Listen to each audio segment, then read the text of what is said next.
नमस्कार साथियों। मेरी आवाज आ रही है पीछे तक? माइक है क्या? अब दे दो माइक। वो तो ले आओ। मैं थोड़ा जोर से बोलता हूँ फिर आवाज आ जाएगी। धन्यवाद साथियों, आप सब यहाँ पर आए। सबसे पहले तो आप जानते हैं कि कल शाम को कर्नाटक राज्य में प्रचार समाप्त हुआ है और कल यानी 10 तारीख को वहां पर मतदान है। कर्नाटक में जो इलेक्शन कैंपेन हुआ और जो रुझान सामने आ रहे हैं उसे देखकर स्पष्ट है कि वहां जनता बदलाव चाहती है और वहां की भाजपा सरकार भ्रष्टाचार में पूरी तरह लिप्त थी और हमारी पार्टी का नेताओं का जो धुआंधार प्रचार हुआ उसको देखकर ये बात बिल्कुल क्लियर है कि वहां कांग्रेस पार्टी 13 तारीख को जब मतगणना होगी तो बहुत भारी बहुमत के साथ वहां पे सरकार हम लोग बनाएंगे। कर्नाटक के चुनाव बहुत महत्वपूर्ण है क्योंकि यहां पर एक तरह से डायरेक्ट फाइट भाजपा कांग्रेस की है और बीजेपी ने पूरी ताकत के साथ वहां कैंपेन किया। प्रधानमंत्री, गृह मंत्री, सब नेता छोटे बड़े वहां गए, लेकिन जो मुद्दे थे उसको कांग्रेस ने उठाया और मैं समझता हूं कि वहां पर अब तक का जो बहुमत हमको नहीं मिला उससे ज्यादा बहुमत कांग्रेस पार्टी को कर्नाटक में मिलेगा। इस प्रचार में, इलेक्शन कैंपेन में जिस प्रकार के शब्दों का प्रयोग हुआ और खासकर हमारे राष्ट्रीय अध्यक्ष खारगे साहब के को धमकी दी गई उनको, उनके परिवार को जान से मारने की, उस पर भी केंद्र सरकार, राज्य सरकार ने कोई पुख्ता कदम नहीं उठाए। तो ये एक निम्न स्तर की राजनीति है और इसका हम सबको खंडन करना चाहिए। मैं कड़े शब्दों में इस प्रकार की वारदातों की निंदा करता हूं और उम्मीद करता था कि भाजपा के लोग इस प्रकार का पक्षपात रवैया नहीं अपनाएंगे और खारगे साहब जी को जो धमकी मिली वो एक तरह से बौखलाहट का परिचय था। साथियों, आप ये भी जानते हैं कि एक बात तो और स्पष्ट हो गई है। सामान्य मुख्यमंत्री जी का भाषण परसों धौलपुर में हुआ और उस भाषण को सुनने के बाद मुझे ऐसा लगता है कि सामान्य मुख्यमंत्री जी की नेता आदरणीय श्रीमती सोनिया गांधी जी नहीं है, बल्कि उनकी नेता वसुंधरा राजे सिंधिया जी हैं। उनकी नेता सोनिया गांधी जी नहीं है, बल्कि उनकी नेता वसुंधरा राजे सिंधिया जी हैं। और एक तरफ ये कहा जा रहा है कि हमारी सरकार को गिराने का काम भाजपा कर रही थी, दूसरी तरफ कहा जाता है कि सरकार को बचाने का काम वसुंधरा जी कर रही थी। तो ये जो विरोधाभास है इसको समझाना चाहिए। आप कहना क्या चाह रहे हैं ये स्पष्ट कर देना चाहिए। आप सबको मालूम है, सरकार बनने के बाद मैं प्रदेश का उप मुख्यमंत्री था, प्रदेश अध्यक्ष था और 2020 में देशद्रोह, राष्ट्रद्रोह के मुकदमे में मेरे पर कार्रवाई करने की कोशिश की गई थी। अनेक ऐसे प्रकरण हुए और हम सब लोग, और मैं स्पष्ट करना चाहता हूं कि मैं और हमारे कुछ साथी सरकार में नेतृत्व परिवर्तन चाहते थे।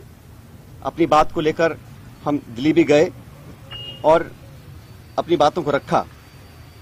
उसके बाद अखिल भारतीय कांग्रेस कमेटी ने लगातार चर्चाएं हुई और आज वो दुनिया में नहीं है, स्वर्गीय अहमद पटेल साहब, लेकिन उनके माध्यम से सब नेताओं से मुलाकात हुई और एक कमेटी का गठन हुआ, एआईसीसी ने किया। उसमें माखन साहब, वेणुगोपाल जी और अहमद पटेल जी सदस्य थे और उस कमेटी का एक काम था। और कमेटी जब गठन हुआ उस समय हम सबकी बात सुनकर हमारी बातों को एक्सेप्ट किया गया और एक रोड मैप तैयार किया गया। बहुत सारी बातें उसमें थी, मैं उसका उल्लेख नहीं करूंगा, लेकिन कमेटी का गठन हुआ और उसके बाद से हम सब ने, चाहे वो राज्यसभा के चुनाव हो, चाहे विधानसभा में मतदान हो, पार्टी का प्रचार हो, कांग्रेस को मजबूत और ताकतवर बनाने के लिए हम सभी साथियों ने जी जान से कोशिश की और मेहनत की और 2.5 साल का जो कार्यकाल निकला वो इस बात का प्रतीक है। अनुशासन तोड़ने का काम कभी भी किसी ने नहीं किया। मुझे बहुत कुछ कहा गया, कोरोना, गद्दार, निकम्मा आदि, और जो ये आरोप परसों लगाए गए, ये 2.5 साल से मैं आरोप सुन रहा था, लेकिन हम अपनी पार्टी को और सरकार की छवि को नुकसान नहीं पहुंचाना चाहते थे। इसीलिए मुझे लगा कि जो प्रकार का भाषण दिया गया, मैंने पहली बार देखा कि अपनी सरकार को, अपने ही विधायकों को, अपने नेताओं को बेइज्जत और बदनाम करने का काम हो रहा है। कांग्रेस के विधायकों को तो बदनाम करने का काम हो रहा है और भाजपा के नेताओं का गुणगान हो रहा है। ये समझ से परे है। इस प्रकार का जो काम हुआ वो बड़ा गलत है। और हम सब लोग जो दिल्ली में गए थे अपनी बात को रखने के लिए, किन लोगों पर आरोप लगाए जा रहे हैं? ऐसे लोग जो पब्लिक लाइफ में 30, 40, 45 साल से हैं। 3 दिन पहले मैं बाड़मेर में था, सम्मानीय हेमाराम जी 1980 से विधायक हैं। उनकी क्या छवि है, मतदाता, पब्लिक, उनके क्षेत्र के लोग उनको अच्छी तरह जानते हैं, उनकी क्या क्रेडिबिलिटी है और क्या पब्लिक लाइफ में उनका अब तक का इतिहास रहा। ओला साहब, जिनके स्वर्गीय पिताजी 1957 से चुनाव लड़ रहे हैं, बड़े बड़े पदों पर रहे, और हेमाराम जी ने तो अपने नौजवान बेटे की मौत में और याद में एक छात्रावास बनाया है। 100 करोड़ की जमीन तो उनकी बाड़मेर में, निजी जमीन को उन्होंने दान किया समाज के लिए, लोगों के लिए। पैसा इकट्ठा कर 22 करोड़ का हॉस्टल बनाया 150 बच्चों के लिए, गरीब बच्चों के पढ़ने के लिए। इन सब लोगों पर इस प्रकार के आरोप लगा देना मैं समझता हूं बहुत गलत है, बहुत निंदनीय है, और मैं सिरे से इन बेबुनियाद और झूठे आरोपों को नकारता हूं।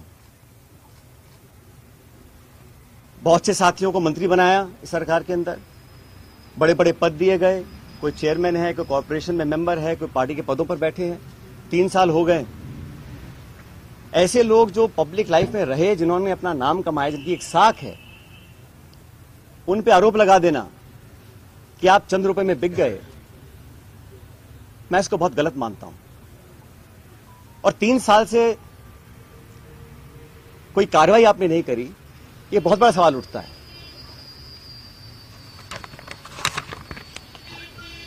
साथियों, हम दिल्ली में गए, अपनी बात को रखा, और उसके बाद सारे तथ्यों को संज्ञान में लेने के बाद हमारी अध्यक्षा सोनिया गांधी जी ने 25 सितंबर को सम्मानीय माखन साहब और सम्मानीय खड़गे जी को जयपुर भेजा था। आप सब जानते हैं। वो विधायकों की मीटिंग हो ही नहीं पाई। सोनिया गांधी हमारी पार्टी के अध्यक्ष थी उस समय। उनकी जो अवहेलना हुई, उनकी जो मानहानि हुई, उनकी जो बेइज्जती हुई, वो गद्दारी थी। इतने सारे विधायक, 20, 30, 40, पता नहीं कितने विधायकों को उनकी इच्छा के खिलाफ इस्तीफा दिलवाया गया, अपनी सरकार को संकट में खड़ा करा गया। बहुत से लोग आरोप लगाते हैं कि मोदी और शाह के कहने पर इस्तीफे दिलवा दिए गए। अब ये बात मुझे बोले और मैं जाके मंच पे इस बात को बोलूं, ये शोभा देता है क्या? तो मुझे लगता है कि अब तक जो हुआ उस घटनाक्रम में वो इस बात को दिखलाता है अनुशासनहीनता किसने करी, पार्टी का डिसिप्लिन किसने तोड़ा, और सही मायने में संगठन को और सरकार को कौन मजबूत कर रहा है, कौन कमजोर कर रहा है। और अपने नेताओं को खुश करने के लिए बहुत सारे लोग तरह तरह की बातें करते हैं। कोई किसी की चुगली करता है, किसी की चुगली करता है। मुझे बहुत सारे लोग आके बहुत सारी बातें बोलते हैं कि यहां हजारों करोड़ का घोटाला हो गया, यहां ये स्कैम हो गया। इन्हीं बातों को मैं मंच पर आकर इनका बखान करूं, ये शोभा नहीं देता, ये गंभीर राजनीति का परिचय नहीं है।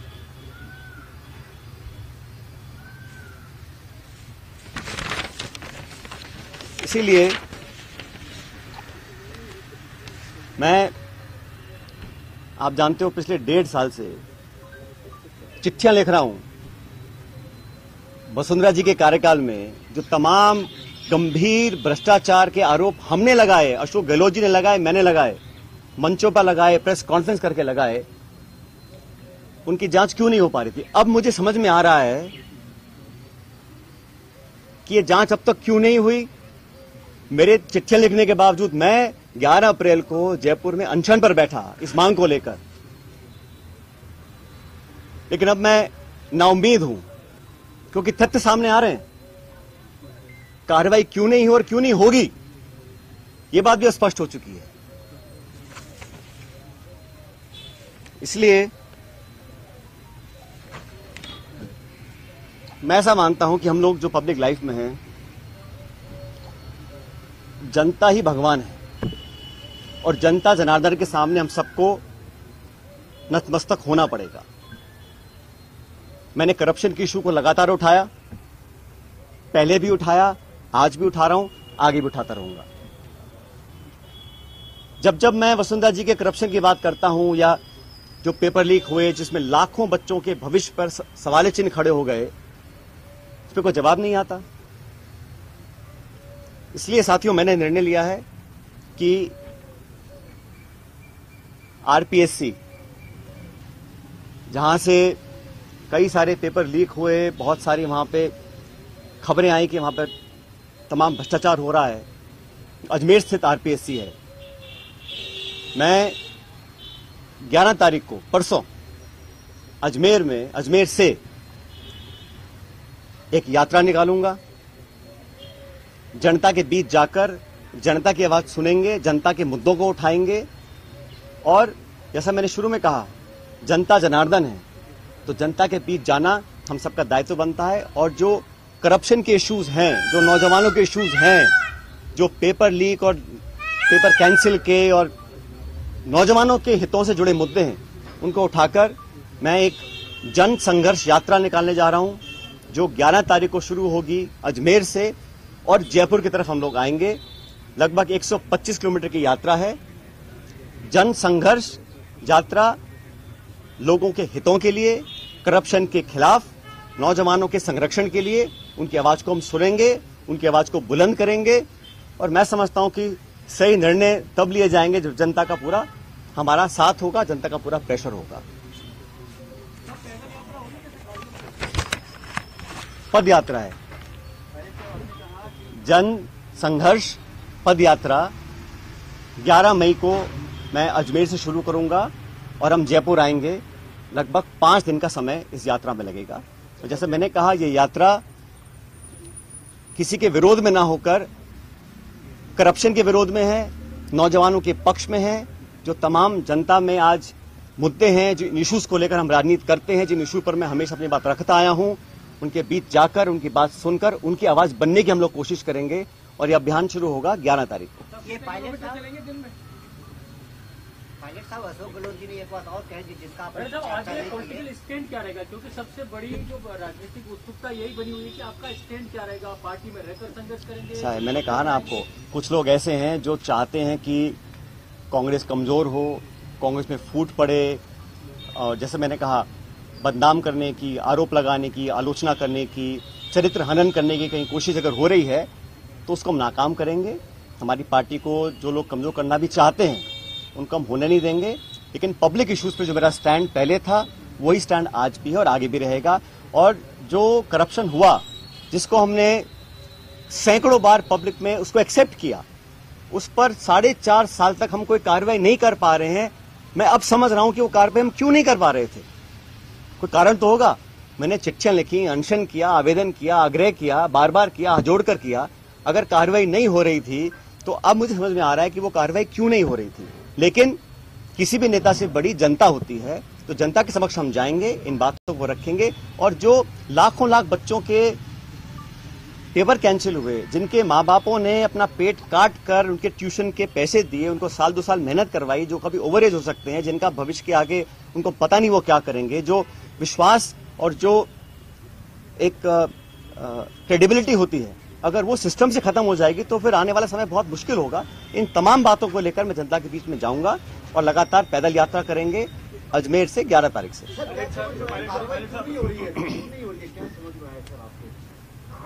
मैंने कहा ना, मैंने जो धौलपुर का भाषण सुना माननीय मुख्यमंत्री जी का, उसको सुनने के बाद अब मैं समझ गया हूं कि वो कार्रवाई अब तक क्यों नहीं हुई।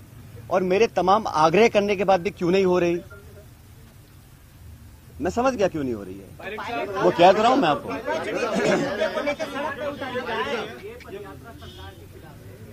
ये मैंने शुरू में कहा, ये यात्रा किसी के खिलाफ नहीं है, ये यात्रा करप्शन के खिलाफ है, भ्रष्टाचार के खिलाफ है। यात्रा नौजवानों के पक्ष में है, उनके हितों की रक्षा करने के लिए है और जनता के बीच हम सबको जाना भी चाहिए। हम जनता के बीच जाएंगे नहीं और हम अपने ही विधायकों को, अपने ही मंत्रियों को, अपनी सरकार को बदनाम करते रहेंगे, बेइज्जत करते रहेंगे, तो हम जनता के बीच चुनाव लड़ने कैसे जाएंगे 6 महीने के बाद। 125 किलोमीटर की पदयात्रा रहेगी, उसको जो जन समर्थन मिलेगा उसके बाद आप निर्णय लेने की बात कह रहे हैं, कौन सा निर्णय लेने की बात? मैंने कहा है हमें करप्शन के खिलाफ कदम उठाने हैं। अब तक हम वो संतोषजनक तरीके से नहीं कर पाए हैं, तो हम पब्लिक बीच में जाएंगे और जो हमने वादे पब्लिक में किए थे सरकार बनने से पहले, उन वादों को पूरा करवाएंगे। अभी 7 महीने बचे हैं चुनाव में, 8 महीने। मुख्यमंत्री जी कह चुके हैं सोनिया गांधी नहीं है तो फिर कौन है? मैंने कहा ना आपको शुरू में। जो मुद्दे आप उठा रहे हो ये तो विपक्ष ऑलरेडी उठा रहा है, इसमें नया आप क्या करने जा रहे हैं? भाई करप्शन तो कहीं पर भी हो उसके विरुद्ध हम, चाहे वो कांग्रेस पार्टी हो, हमारी सरकार हो, हम तो खुद ही कह चुके हैं कि हमारी 0 टॉलरेंस है करप्शन के खिलाफ, तो उस पर हमें खरा उतरना है।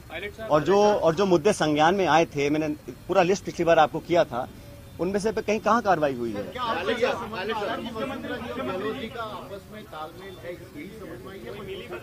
भाई मैंने कुछ नहीं कहा आपको, मैंने इतना कहा कि धौलपुर के परसों के भाषण के बाद मुझे समझ में आ गया है कि कार्रवाई अब तक क्यों नहीं हुई। कोई कारण तो होगा ना। जिस बात को मैं 5 साल लगातार बोल रहा हूं, सरकार में आने के बाद नहीं कर रहा हूं, तो क्या कारण थे? वो कारण सामने आ गए। उसी भाषण में पायलट साहब, उसी भाषण में मुख्यमंत्री ने कहा कि एआईसीसी से पैसा दिलवा देंगे। उसी भाषण में मुख्यमंत्री ने कहा। इसका जब ऐसा है, मैंने आपको शुरू में कहा कि मैं किसी पे आरोप लगा दूं कि इसने 1000 करोड़ खा गया, 10,000 करोड़ खा गया, 1 लाख करोड़ खा गया, उसका कोई मतलब नहीं है। पब्लिक लाइफ में अगर तथ्य प्रमाण किसी के पास हैं तो कार्रवाई कर देनी चाहिए थी, अब तक क्यों नहीं करी? और ये जो पैसे की बात है, जिन लोगों का पूरा राजनीतिक जीवन सिर्फ पैसे के दम पर पनपा हो, शायद उनको हर चीज में पैसा नोट दिखाई देता है। ऐसा नहीं है, पब्लिक जज्बात भी कुछ होते हैं, पब्लिक वोट भी कुछ होती है, पब्लिक इमेज भी कुछ होती है। जिन लोगों की राजनीति सिर्फ पैसे के दम पर चलती आई हो, उनको हर चीज में अगर पैसा दिखता है, उसका मेरे पास कोई जवाब नहीं है। मैं 3 साल से बातों को सुन रहा हूं। मैंने बार बार कहा है कि करप्शन के खिलाफ हम सबको लड़ना है। अगर किसी पे कार्रवाई करनी तो कर देनी चाहिए थी। इंतजार किस बात का है? और जिन लोगों पे आरोप लगा रहे हैं, समझना चाहिए उनकी 30, 40, 50 साल की राजनीति है। हम भी बड़े बड़े पदों पर रहे हैं, केंद्र में रहे हैं, राज्य में रहे हैं, निर्वाचित रहे हैं, पब्लिक के सामने काम किया है। अगर कोई उंगली उठा सकता है बता दे हमारे को। इस तरह के आरोप लगाने से सुनने